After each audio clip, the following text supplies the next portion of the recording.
ഇന്ന് നമ്മൾ പുഴുങ്ങിയ മുട്ട വെച്ചിട്ട് നല്ലൊരു ഈസി സ്നാക്കായിട്ടോ ചെയ്തെടുക്കുന്നത്. നമുക്ക് നല്ലൊരു ഇഫ്താർ സ്നാക്കായിട്ടും അതുപോലെ ഈവനിങ് സ്നാക്കൊക്കെ ആയിട്ട് ഉണ്ടാക്കിയെടുക്കാൻ പറ്റുന്നതാണ്. അപ്പോൾ ഗസ്റ്റൊക്കെ വരുന്ന സമയത്ത് നമുക്ക് പെട്ടെന്നൊക്കെ ചെയ്തെടുക്കാൻ പറ്റുന്ന റെസിപ്പിയാണ് കേട്ടോ. അപ്പോൾ അതിനായിട്ട് നമ്മളിതാ 4 മുട്ട പുഴുങ്ങി നന്നായിട്ട് തൊലിയൊക്കെ കളഞ്ഞ് ഇതുപോലെ തന്നെ പകുതിയാക്കി കട്ട് ചെയ്ത് വെച്ചിട്ടുണ്ട്. ഇനി നമ്മൾ എന്താ ചെയ്യുന്നതെന്ന് വെച്ചാൽ ഈ ഒരു മുട്ടയുടെ എഗ് യോക്ക് ഒന്നിങ്ങനെ മാറ്റുകയാണ് കേട്ടോ. അപ്പോൾ നമ്മൾ സ്പൂൺ വെച്ചിട്ടോ അല്ലെങ്കിൽ കൈകൊണ്ടോ ജസ്റ്റ് ഒന്നിങ്ങനെ തട്ടിയെടുത്താൽ മതി. അപ്പോൾ എല്ലാ എഗ്ഗിൻ്റെയും നമ്മൾ യോക്ക് വേറെയും അതുപോലെ വൈറ്റും ആക്കി മാറ്റി വെച്ചിട്ടുണ്ട്. ഇനി നമ്മളൊരു പാൻ അടുപ്പത്ത് വെച്ചിട്ട് കുറച്ച് മാത്രം വെളിച്ചെണ്ണ ഒഴിച്ചിട്ട് ഇതിലേക്ക് സവാള ചേർത്ത് കൊടുക്കുന്നത്. അപ്പോൾ ഒരു വലിയ സവാള ഇതുപോലെ പൊടിയായിട്ട് അരിഞ്ഞ് ചേർത്ത് കൊടുക്കുന്നുണ്ട്. അപ്പോൾ അത് ചെറുതായിട്ടൊന്നിങ്ങനെ വഴറ്റിയെടുക്കുകയാണ്. അപ്പോൾ ഒരുപാടങ്ങ് വഴന്നിട്ടത് ഉടയേണ്ട ആവശ്യമൊന്നുമില്ല. അപ്പോൾ ചെറുതായിട്ടൊരു കടിക്കുന്ന ഒരു പരുവത്തിൽ തന്നെ വേണം. അപ്പോൾ അതിലേക്ക് നമ്മളിതാ ഇഞ്ചിയും വെളുത്തുള്ളിയും പച്ചമുളകും കൂടെ ചതച്ച് ചേർത്ത് കൊടുത്തിട്ടുണ്ട്. അപ്പോൾ ഇതൊക്കെ അരിഞ്ഞ് ചേർത്ത് കൊടുത്താലും മതി. കൂടെ തന്നെ കുറച്ച് കറിവേപ്പില, അതുപോലെ തന്നെ മഞ്ഞൾപ്പൊടി, മുളക് പൊടി, ഗരം മസാല, കുരുമുളക് പൊടി എല്ലാം കുറേശ്ശെ മാത്രം ചേർത്താൽ മതി. ഭയങ്കര ഒരു സ്ട്രോങ് ആയിട്ടുള്ള മസാല വേണ്ട കേട്ടോ. അപ്പോൾ ലൈറ്റായിട്ടൊരു മസാലയാണ്. അപ്പോൾ എല്ലാം കൂടെ നമ്മൾ ഫ്ലെയിമൊക്കെ കുറച്ച് വെച്ച് ആ ഒരു പൊടിയുടെ പച്ചമണം മാറുന്നവരെ നന്നായിട്ട് വഴറ്റിയെടുക്കുകയാണ്. പിന്നെ ഇതിലേക്ക് നമ്മൾ നേരത്തെ മാറ്റി വെച്ചിട്ടുണ്ടായിരുന്ന എഗ് യോക്ക് കംപ്ലീറ്റ് ആയിട്ടും ചേർത്ത് കൊടുത്ത് നന്നായിട്ടൊന്ന് ഉടച്ച് മിക്സ് ചെയ്തെടുക്കുകയാണ്.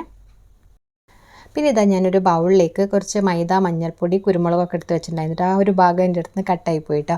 അപ്പോൾ എന്തൊക്കെയാണെന്ന് വെച്ചാൽ ഇതുപോലെ ഒരു 2 ടേബിൾ സ്പൂൺ മൈദ, കുറച്ച് മാത്രം ഉപ്പ്, പിന്നെ കുറച്ച് മാത്രം നമ്മൾ സോഡാപ്പൊടി അത് ചേർത്ത് കൊടുത്തിട്ടുണ്ട്. പിന്നെ മഞ്ഞൾപ്പൊടി, കുറച്ച് കുരുമുളക് പൊടി, ഇത്രയും ചേർത്ത് കൊടുത്ത് നന്നായിട്ടൊന്ന് മിക്സ് ചെയ്തെടുക്കുന്നുണ്ട്. അപ്പോൾ മൈദ 2-3 ടേബിൾ സ്പൂൺ മൈദ മതിയാവും. എന്നിട്ട് നമ്മൾ കുറേശ്ശെ വെള്ളം ചേർത്തിട്ട് ഒരു തിക്കായിട്ടുള്ളൊരു ബാറ്റർ ഉണ്ടാക്കിയെടുക്കുകയാണ്. നമ്മൾ ഈ പഴം പൊരിച്ചതുമൊക്കെ ഉണ്ടാക്കുന്ന പോലത്തെ ഒരു കട്ടിയുള്ള ബാറ്റർ ഉണ്ടാക്കിയെടുക്കുന്നുണ്ട്. ഇനി നമ്മൾ നേരത്തെ ഉള്ളിയും അതുപോലെ എഗ് യോക്കൊക്കെ വെച്ചിട്ടുണ്ടാക്കിയിട്ടുണ്ടായിരുന്ന മസാല ഇതുപോലെ ഇങ്ങനെ ബോൾ പോലെ ആക്കിയിട്ട് ഈ എഗ് വൈറ്റിൻ്റെ അവിടെ വെച്ച് കൊടുക്കുകയാണ് കേട്ടോ. എന്നിട്ട് നന്നായിട്ട് നമ്മൾ പുറത്തോട്ടും ആക്കി നന്നായിട്ടൊന്ന് പ്രസ് ചെയ്തിട്ട് ഫില്ല് ചെയ്ത് കൊടുക്കുന്നുണ്ട്. ആ ഒരു ഉണ്ണിയുടെ ഭാഗം മാത്രമല്ല പുറത്തും കൂടെ ഒന്ന് ഇതുപോലെ നല്ല ഭംഗിയായിട്ട് തന്നെ ഫില്ല് ചെയ്ത് കൊടുത്തു കേട്ടോ.